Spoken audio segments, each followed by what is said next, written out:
The emergency room doors burst open with a frantic screech, but no one turned to look at Eleanor Hayes as she clutched her chest, gasping for air that seemed to evade her like a cruel joke. At 90 years old, her frail body trembled on the cold plastic chair, her wrinkled hands pressing against the sharp pain that radiated from her heart, whispering silent pleas for help that dissolved into the chaotic hum of the hospital. Hours ticked by like indifferent strangers, nurses rushing past with clipboards and doctors barking orders for younger patients, leaving Eleanor invisible in her corner, a forgotten relic in a world that had moved on without her. She had arrived alone that morning, her taxi driver helping her shuffle through the sliding doors before vanishing into the city bustle. Widowed for 2 decades, Eleanor had buried her husband, raised her only son through hardships, and now faced this ordeal with the quiet dignity of someone who had outlived her usefulness in the eyes of society.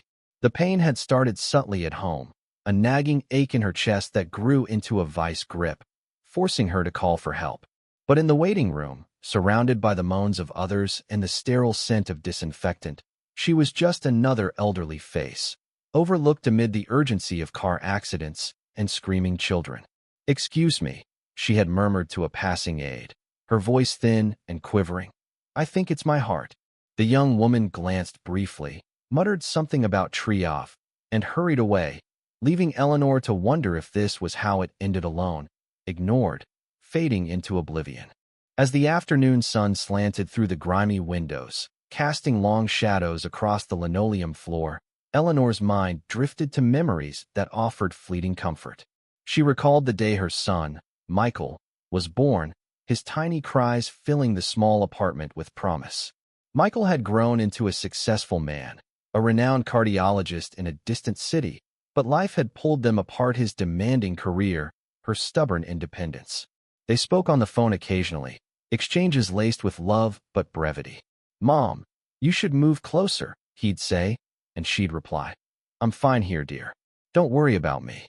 Now, as dizziness crept in and her vision blurred, she regretted not listening. The pain intensified, a burning wave that made her gasp aloud, drawing a fleeting glance from a nearby family, but no action. Tears welled in her eyes, not just from the agony, but from the profound loneliness that enveloped her like a shroud. Hours blurred into a haze of discomfort. Eleanor watched as patients came and went, their names called with efficiency while hers remained unspoken. She tried to stand once, wobbling toward the reception desk, but a wave of nausea sent her back to her seat. "Please," she whispered to herself, "someone see me." In that moment of despair, the doors swung open again, and a tall figure strode in, his coat flapping like a hero's cape. It was Michael, his face etched with worry, having driven through the night after a frantic call from a neighbor who had found Eleanor's door ajar. He scanned the room, his eyes locking onto his mother, and in an instant, the air shifted. "Mom!" Michael's voice cut through the noise like a lifeline, drawing heads in surprise. He rushed to her side, kneeling down, his hands gently cupping her face. "What happened? Why haven't they seen you?" Eleanor's lips trembled as she tried to speak, but words failed her. Michael turned to the desk, his authoritative tone booming. "This is my mother, Eleanor Hayes. She's been waiting hours with chest pain. I need a doctor now. I am Dr. Michael Hayes, cardiology specialist from St. Jude's." The room fell into a stunned hush. Nurses scrambled, a wheelchair appeared as if by magic, and suddenly Eleanor was whisked away to a private exam room, monitors beeping to life around her.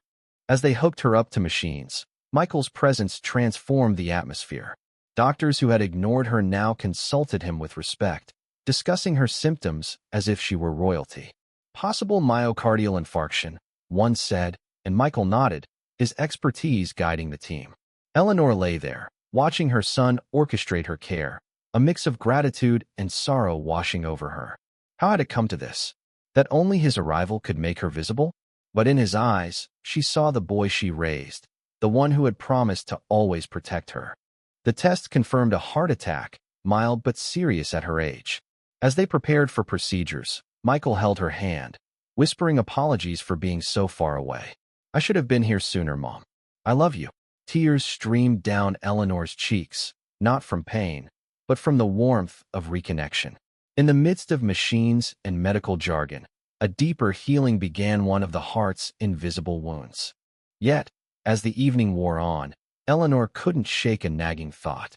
Michael's life was in another city, with a family of his own. Would this change last, or was it just a momentary spotlight?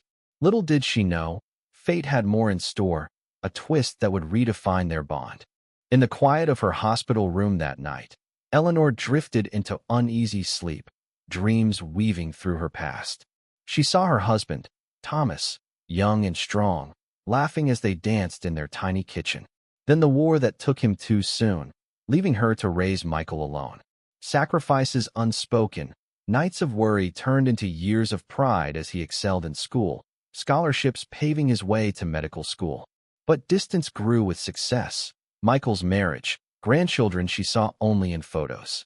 Now, here she was, tethered to 4 lines, wondering if this crisis would bridge the gap. The next morning brought a flurry of activity. Michael was there early, conferring with the cardiologist. "We'll need an angiogram," he said, his voice steady. Eleanor felt a surge of strength from his advocacy, but vulnerability lingered. As nurses prepped her, a soft knock echoed at the door. In walked a young woman, mid-30s, with Michael's eyes and a hesitant smile. "Grandma?" "It's me, Lily." Eleanor's heart skipped. Lily, Michael's daughter, whom she hadn't seen in years due to family rifts. Lily had rebelled in her teens, moving abroad, and contact had faded. "I came as soon as Dad called," Lily said, her voice cracking. "I'm so sorry I've been away." This was the twist Eleanor never expected. Her granddaughter's return, sparked by the crisis, adding layers of emotion to the room. Lily sat by the bed, holding Eleanor's hand. "I remember your stories, Grandma, about how you worked 2 jobs to send Dad to college." Michael watched, his eyes misty, as generations reconciled. The procedure went smoothly, stents placed to ease the blockage, but the real mending happened in conversations that followed. Lily shared her life overseas, regrets for lost time, while Eleanor imparted wisdom on forgiveness. As days passed, the hospital staff's attitude shifted entirely. No longer ignored, Eleanor received attentive care, flowers arriving from Michael's colleagues. But the true change was within, family bonds strengthening, reminding her of life's fragility and the power of presence. Yet, whispers of doubt crept in. Would they stay close once she recovered? Or drift again? Michael's insistence on staying by Eleanor's side became a beacon in the sterile hospital environment. He took leave from his practice, sleeping on the uncomfortable recliner in her room, his phone buzzing with work calls he ignored. "You're my priority now, Mom," he said, squeezing her hand. Eleanor gazed at him, seeing the toll of years in his graying hair, realizing how much she had missed. Lily, too, extended her visit, bringing photos of her life in Eurocafes in Paris, art galleries in London, and stories that painted her as a free spirit finally seeking roots. One afternoon, as sunlight filtered through the blinds, Lily pulled out an old photo album from her bag. "I found this in Dad's attic before flying over. Look at us." Pages turned to reveal faded images. Eleanor young and vibrant, holding baby Michael, family picnics, Thomas in uniform. Tears flowed freely as memories resurfaced, laughter mingling with sorrow. "I wish I'd known Grandpa," Lily murmured. Eleanor smiled faintly. "He would have loved your adventurous soul. He was like that, always dreaming big." This unexpected family reunion infused Eleanor's recovery with purpose. Physical therapy sessions, once daunting, became shared triumphs. Michael cheered as she took tentative steps down the hall, Lily steadying her arm. Nurses noted the change, one confiding, "It's amazing what family can do." But beneath the warmth, Eleanor sensed undercurrents. Michael's wife had called, tensions evident in his hushed responses. And Lily hinted at her own struggles of failed relationship, career uncertainties that had kept her away. The twist deepened when, during a quiet evening, a stranger appeared at the door. An elderly man, hunched and hesitant, introduced himself as Harold, a volunteer from the hospital's senior support program. "I heard about your situation, ma'am," he said, his voice gravelly from age. "I was ignored here once 2 years ago. Thought you might need a friend." Harold, 85 himself, shared tales of his own widowhood, losses that mirrored Eleanor's. His presence added an unforeseen layer, shifting perspectives on loneliness beyond family. Harold's visits became routine, bringing puzzles and books, his dry humor lightening the mood. At our age, we're like fine wine ignored until someone appreciates the vintage, he quipped, making Eleanor chuckle for the first time in days. Michael and Lily warmed to him, but Eleanor saw deeper. Harold represented the countless elderly forgotten daily, a reminder of societal neglect. Through him, she found voice for her frustrations. "Why do they treat us like ghosts?" she asked one night. Harold nodded. "Because youth fears age. But we have stories worth hearing." As Eleanor's strength returned, discharge loomed. Doctors praised her progress, crediting Michael's intervention. "You saved her," one said. But Michael shook his head. "She saved herself by holding on." Plans formed for Eleanor to move in with Michael temporarily, Lily promising frequent visits. Yet, doubts lingered. Would this unity endure outside these walls? One stormy night, as rain pelted the windows, Eleanor confided in Harold. "I'm scared it'll all fade." He patted her hand. "Change starts with one step. Your son's arrival sparked it, no nurture the flame." His words resonated, infusing her with quiet resolve. The day before discharge, Lily surprised everyone with tickets for a family trip, a quiet cabin retreat, to reconnect. "No more drifting," she declared. Eleanor's heart swelled, the twist of Harold's friendship and Lily's initiative weaving new threads into their tapestry. But as they packed, a call came. Michael's hospital needed him urgently. Would duty pull him away again? With discharge papers in hand, Eleanor stepped out of the hospital into crisp autumn air, leaning on Michael's arm, while Lily carried her bag. The world outside felt reborn, leaves swirling in golden hues, a stark contrast to the confined days within. "Homeward bound," Michael said, his smile genuine but shadowed by the recent call from work. He had promised to delegate, but Eleanor knew the pull of his profession all too well, lives depending on his skill, just as hers had. They drove to Michael's suburban home, a spacious house Eleanor had visited only sporadically. His wife, Sarah, greeted them warmly, though strained lines etched her face from managing alone. "We've prepared the guest room," Sarah said, hugging Eleanor gently. Grandchildren peeked shyly from behind, two boys aged 8 and 10, their eyes wide with curiosity. "Is that really Grandma?" the younger whispered. Eleanor knelt slowly, her heart mending further. "Yes, darlings. Come give me a hug." Settling in brought waves of adjustment. Michael's home buzzed with activity school runs, dinners filled with chatter that both energized and overwhelmed Eleanor. Lily stayed a week, helping bridge gaps, sharing recipes from Eleanor's youth that filled the kitchen with nostalgic aromas. Harold, true to form, called daily, his voice a steady anchor. "How's the new chapter?" he'd ask, and Eleanor would reply. "Unfolding beautifully, thanks to friends like you." Yet, the middle of this new phase introduced another layer of emotion. One evening, as the family gathered for board games, Sarah pulled Michael aside. "We need to talk about balance," she said, her tone laced with years of unspoken resentment. Eleanor overheard fragments the long hours, missed milestones, and felt a pang of guilt. Had her independence inadvertently strained their marriage? That night, she spoke to Michael. "Don't let me disrupt your life, son." He shook his head. "Mom, you're part of it now. We all need this." The twist amplified when Lily revealed her decision to relocate closer. "I've been offered a job nearby art therapy for seniors. Your story inspired me, Grandma." This unexpected shift from her wandering life emphasized themes of redemption, showing how one person's crisis could ripple into broader change. Eleanor beamed, but inwardly wrestled with vulnerability. At 90, adapting meant confronting frailties she had long ignored. Weeks turned into months, Eleanor's health stabilizing under Michael's watchful eye. She joined a local senior group, encouraged by Harold, who visited occasionally. There, she met others with similar tales, ignored, undervalued, and found purpose in advocacy. "We deserve dignity," she told them, her voice gaining strength. Michael supported this, even speaking at a hospital seminar on elderly care, citing her experience as a catalyst for reform. Family dynamics deepened.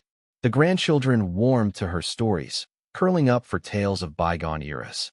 Sarah, initially reserved, opened up about her own mother's passing, forging a bond through shared loss. But challenges arose. Eleanor's occasional forgetfulness sparked worries, Michael's work creeping back in. One heated argument erupted when he missed a family dinner for an emergency. See? Nothing changes, Sarah snapped. Eleanor intervened gently. Change takes time. Remember why we're here. Harold's influence persisted, his surprise birthday visit for Eleanor bringing laughter and reflection. 91 now? You're just getting started, he joked. Through him, Eleanor explored forgiveness not just for the hospital, but for life's inequities. As winter approached, a health scare revisited, mild chest pains during a walk. This time, at the same hospital, staff recognized her immediately, thanks to Michael's advocacy. Mrs. Hayes, right this way. The difference was profound, underscoring how one arrival had sparked systemic shifts. Yet, true healing lay in intangible bonds. On a quiet evening, Michael confessed, I almost lost you because I was too busy. Never again. Eleanor smiled. We found each other in time. But as snow fell, Lily's job brought new opportunities abroad. Would distance fracture them once more? Spring bloomed with tentative hope, flowers mirroring the renewal in Eleanor's life. She had turned 91 in the warmth of family, a small party with cake and stories that lasted late into the night. Michael's commitment held firm. He reduced hours at work, prioritizing home. Sarah's tensions eased, their marriage strengthening through counseling sparked by the crisis. The grandchildren now called her Graham, pulling her into their world of games and dreams. Lily's relocation had been a boon, her art therapy sessions including Eleanor as a guest speaker. Share your wisdom, Lily urged, and Eleanor did, touching lives with tales of resilience. Harold remained a constant, their friendship evolving into a gentle companionship walks in the park, shared silences that spoke volumes. You've given me purpose again, he admitted one day, his eyes glistening. Yet, the story's heart lay in ongoing transformations. Eleanor's advocacy grew. She petitioned the hospital for better elderly protocols, Michael amplifying her voice. No one should be invisible, she declared at a community meeting, her words met with applause. This activism infused her with vitality, proving age was no barrier to impact. Twists lingered subtly. A letter arrived from a long-lost relative, Thomas's sister, thought deceased, revealing family secrets that added depth to Eleanor's heritage. Your father had dreams too, she wrote, enclosing photos that bridged generations. This unexpected connection enriched their narrative, emphasizing life's interconnected threads. Challenges persisted. Eleanor's arthritis flared, testing patience, but family rallied. Michael adapted the home for accessibility.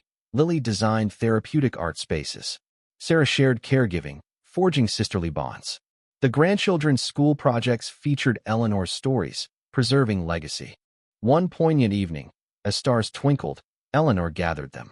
My son's arrival didn't just change the hospital, it changed us. Michael nodded, tears in his eyes. We were lost without realizing it. Lily added, and found through love. Harold's health declined unexpectedly, a stroke confining him to bed. Eleanor visited daily, roles reversed, her presence a testament to reciprocity. You've taught me to see the unseen, she whispered. His recovery, slow but steady, mirrored hers, underscoring human fragility and strength. As summer neared, plans for the cabin retreat materialized. No distractions, just connection. En route, Eleanor reflected on the journey, from ignored widow to cherished matriarch, her crisis a catalyst for profound change. At the cabin, amid laughter and lakeside walks, bonds solidified. Michael proposed a family foundation for elderly advocacy. In your honor, Mom. Eleanor's heart overflowed, values of compassion eternalized. But life, ever unpredictable, hinted at more. Lily's pregnancy announcement, a new generation on the horizon. The circle continues, Eleanor murmured, cradling the future. In quiet moments, she pondered the hospital ordeal not as bitterness, but gratitude. It had unveiled truths, family's power, society's blind spots, humanity's capacity for redemption. As they returned home, Eleanor knew this wasn't an end, but a beginning. Ignored no more, she embraced each day with renewed vigor, her story a beacon for others. And so, in the tapestry of life, threads of love wove stronger, proving that one arrival could indeed change everything.